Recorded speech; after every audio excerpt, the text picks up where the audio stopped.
Yeah, to sort of reinforce what Andy was saying, like, the process of multiple people over a long period of time and multiple teams over a long period of time, or iterations of a team, building a franchise like this, it's kind of like just very slow improv.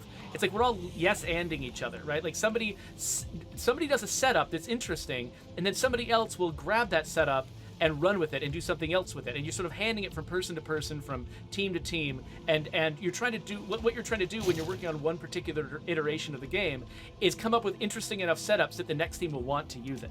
And so we did that, like Red Talon worked that way, where it's like, basically all I was saying as a designer on Lifeline was, we want to have some claimable outposts out there that represent you making contact with mercenaries who can come in and help you out logistically. And Brant needed to put a mercenary label on that, so he was coming up with companies, and he came up with Red Talon. And then I liked Red Talon so much, when I was coming up with, who should the factions in State of Decay 2 be, I jumped on Red Talon again. And we were just sort of passing that back and forth. Same thing with the network, grabbing onto Lily, grabbing onto the history of Trumbull Valley as sort of its origin story.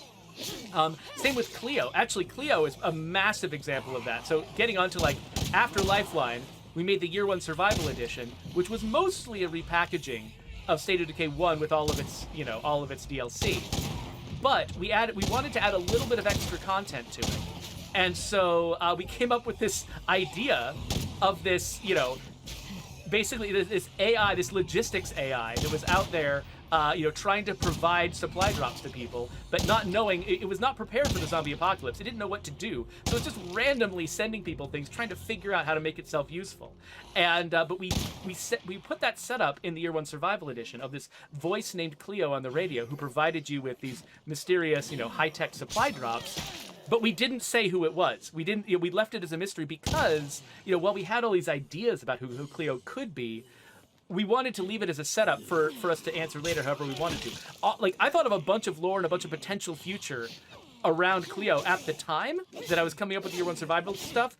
What we ended up doing with CLEO, with the homecoming, with the homecoming story and everything, is completely different from that. And I don't care. I love the stuff that Andy came up with, developing the homecoming expansion, and it's better than what I was gonna do. And so, but it's cool. It's like I come up with CLEO, hand it off to Andy. Andy does something else with CLEO. That's awesome, and we just keep handing it back and forth and doing this stuff. It's a great way to build lore. It's a fun way to build lore.